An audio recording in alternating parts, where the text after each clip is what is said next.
అనేది శాశ్వతంగా ఉంటుంది. ఒకసారి పేదరిక నిర్మూలన అయిపోయినాక ఆగదు. ఈరోజు బంగారు కుటుంబాలు మార్గదర్శకులు కావచ్చు, మార్గదర్శకులు బంగారు కుటుంబాలు కావచ్చు. అంటే కనీసం నిరంతరం ఆర్థిక అసమానతలు తగ్గాలంటే కింద నుండే 20%కి చేయూతనిస్తూనే ఉండాలి. స్కిల్ డెవలప్మెంట్ జరుగుతూనే ఉండాలి. వాళ్లకు మనం అవసరమైతే కొంతవరకు ఆర్థిక సహాయం చేసి మెరుగైన నిర్ణయాలు. ఈరోజు ఒక నిర్ణయం ఆటోమేటిక్గా వారి జీవితాన్ని మారుస్తుంది. ఈరోజు ఒక విద్యార్థి 10th క్లాస్ చదువుకుంటారు. 10th క్లాస్ చదువుకునే విద్యార్థికి ఒక 5-6 సంవత్సరాలు ఆర్థిక సహాయం చేసి అతనికి స్పెషల్గా కోచింగ్ ఇచ్చి లేకుంటే మోటివేట్ చేసి ఐఐటి పంపించగలిగితే అక్కడి నుంచి మోటివేట్ చేసి నెక్స్ట్ లెవెల్కి తీసుకుపోగలిగితే వాళ్ళు మనకంటే ప్రయోజకులుగా తయారైన ఆశ్చర్యం లేదు. అది సాధ్యం. ఆ సాధ్యం చేయడానికే ఈ ప్రయత్నం అని మరొకసారి మీ అందరికీ తెలియజేస్తున్నా.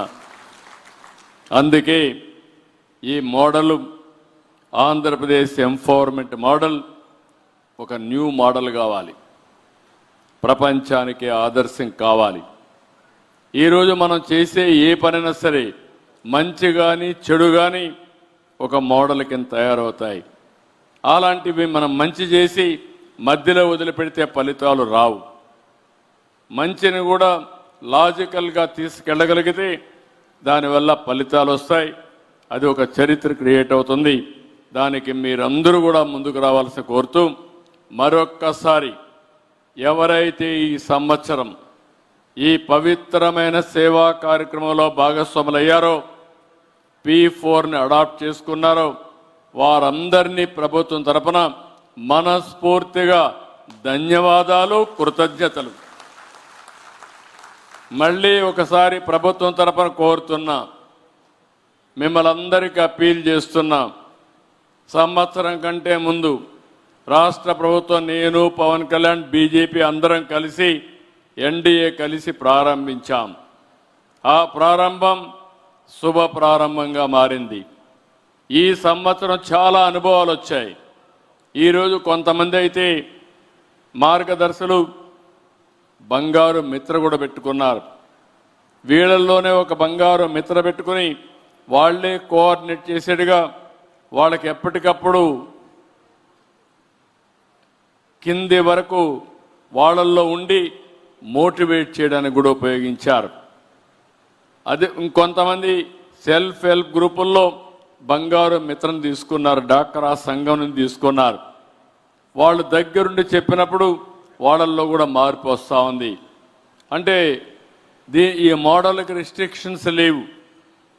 మీరు అనుకున్న గోల్ ఏ విధంగా రీచ్ అవుతారు, ఇన్నోవేటివ్గా రీచ్ అవుతారు. మీరు చేసినప్పుడు దాని ఫలితాలు చూసినప్పుడు మీకు కూడా ఒక తృప్తి, ఒక సాటిస్ఫాక్షన్ ఉండాల్సిన అవసరం ఉంది.